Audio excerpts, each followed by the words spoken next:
Malah mereka sendiri yang datang ke UGM sehingga memastikan bahwa media menyorot UGM dan ternyata UGM memang mengatakan bahwa Pak Jokowi lulusan UGM. Dan ada bukti-buktinya. Dan UGM bersedia membuka bukti-bukti itu apabila diminta oleh pengadilan. Yang nggak bisa sembarangan gitu, semua orang bisa kayak gitu. Nggak juga. Dan lucunya lagi adalah dua orang itu ada Roy Suryo dan ada Rismon Hasibuan Sinaipar itu. Dan itu lulusan UGM. Intinya mereka sendiri tuh mendiskreditkan atau tidak percaya dengan alma mater mereka sendiri. Terus kenapa dulu lulus sekolah di UGM lalu nggak percaya?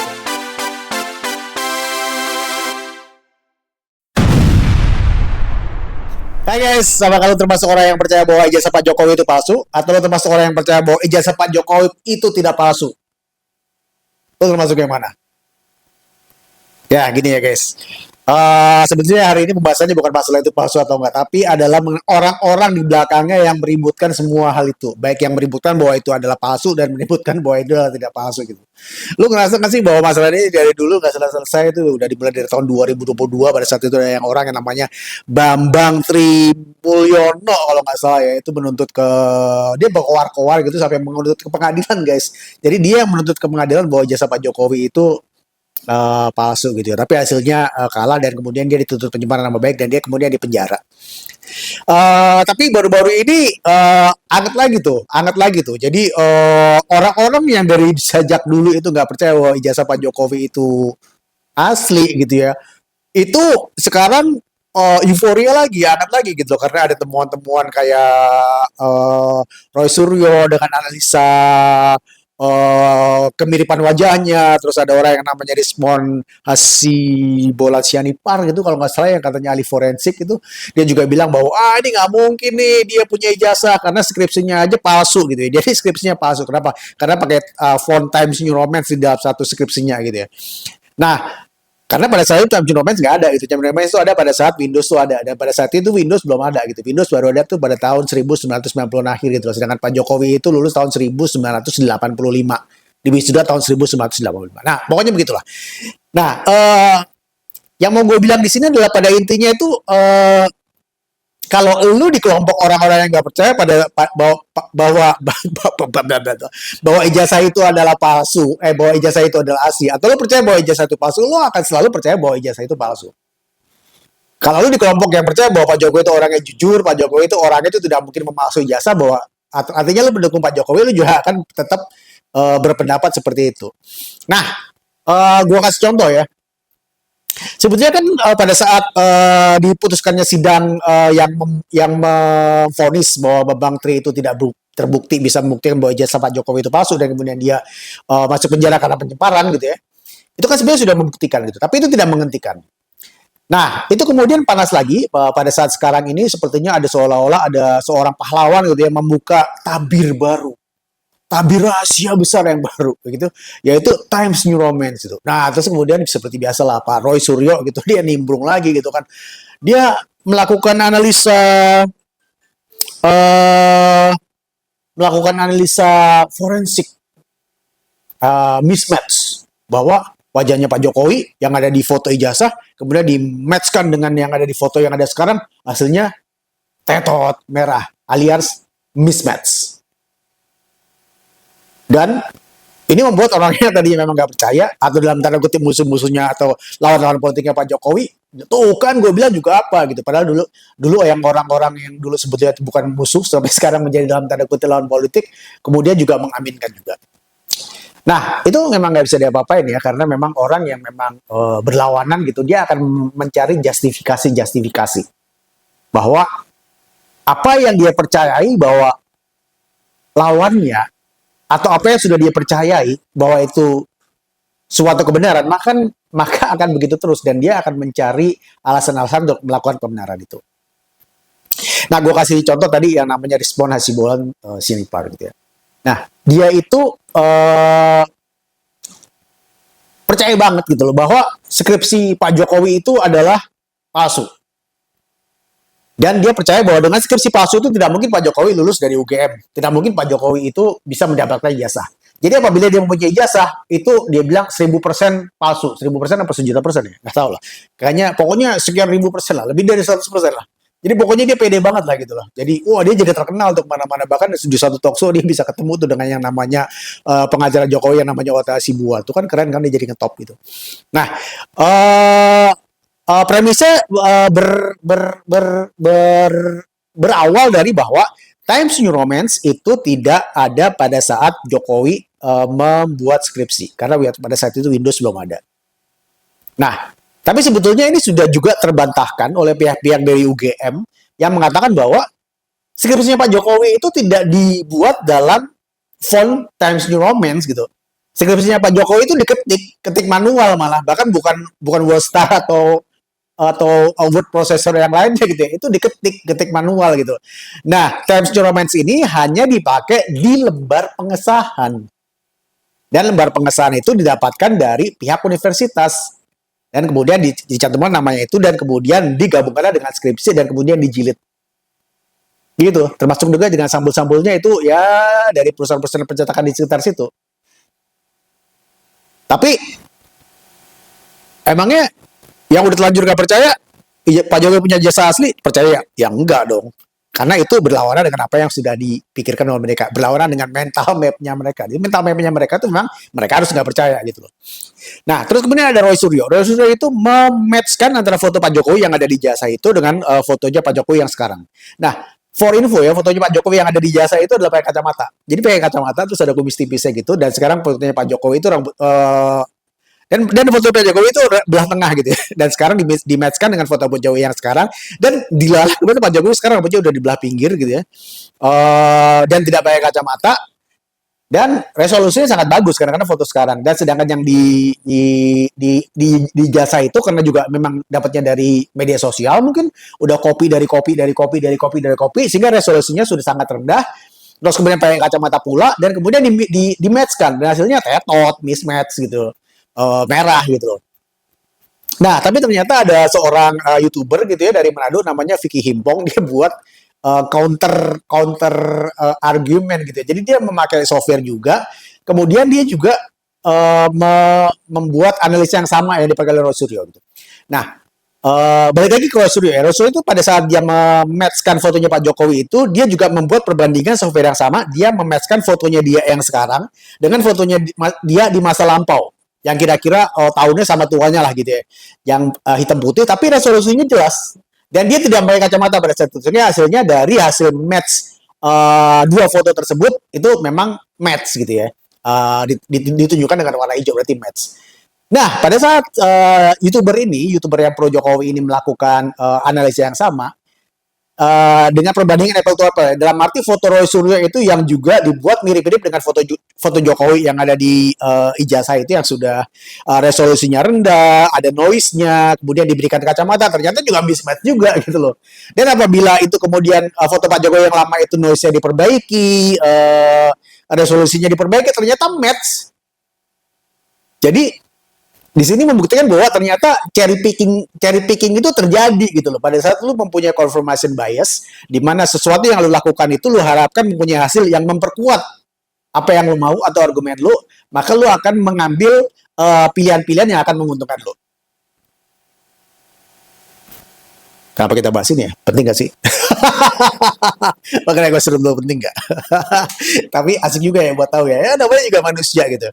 Nah, kalau orang-orang yang sudah skeptis terhadap Pak Jokowi, ya pasti akan percaya Roy Suryo sama si Rismond Hasibuan Sinambela. Tetapi kalau orang-orang yang memang percaya atau mendukungnya ke Pak Jokowi, pasti dia akan lebih percaya kepada pengadilan yang memutuskan bahwa jasa Pak Jokowi itu asli, lebih percaya kepada UGM yang kemarin juga hari apa ya, kemarin itu hari tanggal 15 April yang lalu atau hari Selasa lalu kemarin menerima perwakilan dari TPUA ini bahwa menerangkan bahwa ya memang UGM mempunyai argumen, data-data, dan semua pendukung yang lengkap yang bisa membuktikan bahwa Pak Jokowi itu adalah mahasiswa UGM dan lulus pada tahun 85. Dan lulus. Artinya apa? Artinya dia punya ijazah. Tetapi UGM tidak menyimpan ijazah itu. Nah, sebenarnya itu masuk akal kan? Sekolah mana sih yang masih menyimpan ijazahnya, ijazah mahasiswa atau ijazah siswanya?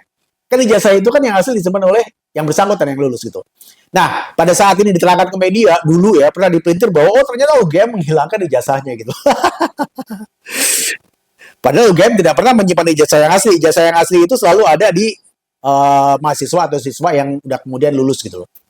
Apabila ada simpanannya pun itu adalah bentuk fotokopi yang dilegalisir. Biasanya kan ada siswa yang kembali lagi ke kampusnya untuk, atau mahasiswa yang kembali ke kampusnya untuk meminta legalisir untuk melamar pekerjaan atau apa-apa, atau hal-hal yang seperti sifatnya ketentuan-ketentuan formal untuk melamar kerja atau melamar ke suatu bidang yang membutuhkan syarat bahwa ada jaminan bahwa ijazah yang dia ajukan itu asli gitu kan. Ya, itu dilegalisir kayak itu, ya gitu yang ada gitu. Tapi bagi orang-orang yang memang skeptis, itu menjadi, wah UGM menghilangkan ijazah asli Jokowi. Wah, padahal ijazah itu nggak ada kopinya gitu. Ijazah itu cuma satu. Yang megang siapa? Yang megang adalah orang yang bersangkutan. Anyway, sebetulnya apa sih untungnya buat orang-orang ini gitu? Orang-orang ini tuh pas gue orang-orang yang kekeh banget gitu menuntut Pak Jokowi bahwa Pak Jokowi ijazah lo tuh palsu gitu. Ijazah lo tuh palsu. Ijazah lo tuh palsu. Lo mesti ngaku ijazah lo palsu. Buktinya apa? Buktinya lo sampai sekarang nggak berani menunjukkan ke publik bahwa ijazah lo punya ijazah dan ijazah lo asli. Dan tanggapan Pak Jokowi sebelum kita bahas apa keuntungan pakai, tanggapan Pak Jokowi itu enteng-enteng aja. Jadi sepertinya Pak Jokowi itu malah menganggap enteng gitu. Nggak enteng nggak sih? Atau artinya Pak Jokowi tidak menggubris lah, tidak menggubris orang-orang ini lah. Dia menganggap remeh-temeh gitu loh. Menganggap ini adalah suatu hal yang remeh. Pada saat ada suatu saat pada tanggal 11 April itu di rumahnya dia gitu di Solo gitu didatangin wartawan, bagaimana tanggapannya mengenai hal dia bilang ini adalah fitnah murahan gitu. Kalau lu nggak percaya lu datengin aja UGM yang udah meluluskan gue gitu, atau lu datengin aja KPU yang udah memberikan klarifikasi atau yang sudah melakukan verifikasi pada saat dia mendaftar menjadi peserta pemilu untuk wali kota, kemudian gubernur, kemudian presiden 2 periode gitu. Which is bener juga sih. Kalau gue jadi Pak Jokowi juga ngapain gue tanggepin orang kayak gitu gitu. Karena lu bayangin deh. Lu bayangin orang-orang seperti ini yang memang dalam tanda kutip sudah benci oleh sudah sebagai orang-orang yang membenci atau dalam tanda kutip nggak suka sama pihak Pak Jokowi. Jadi apapun jawabannya Pak Jokowi, apapun yang dilakukan Pak Jokowi, dia tidak akan berhenti sampai di situ. Lo percaya kalau ijazah udah ditunjukin dia akan berhenti? Tidak akan. Dia pasti akan menggali lagi yang lain, menggali lagi yang lain, menggali lagi. Jadi menurut gue strategi yang dilakukan Pak Jokowi sudah pas. Dengan apa? Dengan mencueki, tidak menganggap penting. Meskipun dengan tidak dianggap pentingnya itu mereka jadi wah lebih panas gitu kan. Wah akhirnya mereka mendatangi UGM. Dan di UGM dikatakan bahwa Pak Jokowi mahasiswa kami kok. Dan memang kami nyatakan bahwa sudah lulus gitu loh. Tapi memang ijazahnya bukan oleh Pak Jokowi. Terus hilang deh satu momentum bisa memojokkan UGM. Malah mereka sendiri yang datang ke UGM sehingga memastikan bahwa media menyorot UGM dan ternyata UGM memang mengatakan bahwa Pak Jokowi lulusan UGM dan ada bukti-buktinya dan UGM bersedia membuka bukti-bukti itu apabila diminta oleh pengadilan. Yang nggak bisa sembarang orang juga kali melihat untuk meminta UGM ini mana bukti-buktinya gitu. Emang apaan gitu semua orang bisa kayak gitu? Nggak juga. Dan lucunya lagi adalah dua orang di antara rombongan ini atau gerombolan inilah saya bilang. Itu ada Roy Suryo dan ada Rismon Hasibuan Sinaipar itu. Aduh, belibet lah. Itu dua-duanya itu lulusan UGM. Dia pernah bersekolah di UGM. Jadi intinya mereka sendiri tuh mendiskreditkan atau tidak percaya dengan alma mater mereka sendiri. Terus kenapa dulu sekolah di UGM kalau nggak percaya sama UGM? Anyway, apa sih keuntungannya buat mereka gitu ya? Padahal Pak Jokowi sudah bukan presiden lagi gitu loh. Terus kalau Pak Jokowi ternyata ijazahnya palsu, terus kenapa? Emang ada kemungkinannya sih? Ya mungkin ada sih, tapi kemungkinan itu sangat kecil ya kalau kita lihat dari fakta-fakta yang udah ada. Nah, tetapi tentu saja ada dong keuntungan dari orang-orang ini sehingga mereka masih tetap kekeh gitu ya. Kita lihat aja yang kalau Roy Suryo kita udah nggak omongin lagi ya karena orang ini memang sejak lama berada di pihak yang berlawanan dengan Pak Jokowi dan dia selalu memanfaatkan momentum apapun itu.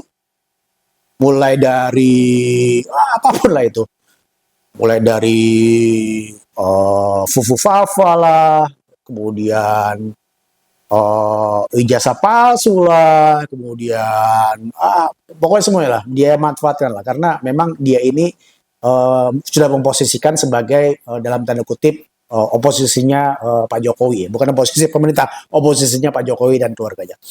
Nah, tapi ada yang baru di sini, Desmond Hasibuan Sianipar, kalau gua nggak salah ya, tapi kalau salah maaf ya. Nah, siapa sih dia? Tadinya orang nggak kenal siapa dia. Ya mungkin ada yang kenal tapi sedikit lah. Tapi sekarang dia, wah jadi ngetop deh. Dia jadi ngetop. Paling tidak dia ngetop di kubunya orang-orang yang pro sama ijazah palsu. Nah, dengan ngetop seperti itu, dalam tanda kutip, laris nih si bro ini. Diundanglah dia di mana-mana. Dan lu tahu kan di Indonesia, kalau lu diundang di mana-mana artinya lu bisa memonetize. Lu bisa memonetize, lu mempunyai nilai. Ya, itu dari sisi bisnis ya. Kalau dari sisi idealisme ya gue nggak tahu loh, cuman dia sama keluarganya yang tahu lah. Tapi paling nggak dengan ngetopnya dia itu menjadi sesuatu yang baru. Nah, terus keuntungan apa lagi ya selain itu ya? Selain menjadi ngetop, kemudian mempunyai efek-efek yang mengikutinya gitu, dampak-dampak yang mengikutinya. Itu juga sepertinya keuntungan yang berikutnya adalah lawan-lawan politik Jokowi yang selalu menggaung-gaungkan hal ini gitu loh. Itu adalah dia ingin melemahkan Jokowi. Tapi kenapa sih Jokowi harus dilemahkan gitu? Jokowi udah jadi presiden. Nah ternyata meskipun Jokowi nggak jadi presiden, reputasi Pak Jokowi ini masih berpengaruh ya, masih berpengaruh dan masih mendapatkan dalam tanda kutip legitimasi gitu di masyarakat banyak. Jadi kayaknya banyak orang yang ingin mendelegitimasi itu. Yang ingin mendelegitimasi itu selain Roy Suryo ya, itu kayak ada Amin Rais gitu ya, kayak ada kubu-kubunya Hasto Kristanto gitu, dan jajaran-jajaran anak-anaknya yang ke bawahnya itu. dan ini kalau berhasil gitu ya, itu dalam tanda kutip suatu kemenangan buat mereka.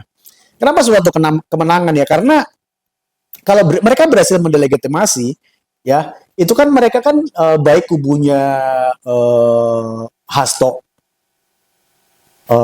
dan PDIP gitu ya, yang kemarin berlawanan dengan Pak Jokowi dan Pak Prabowo.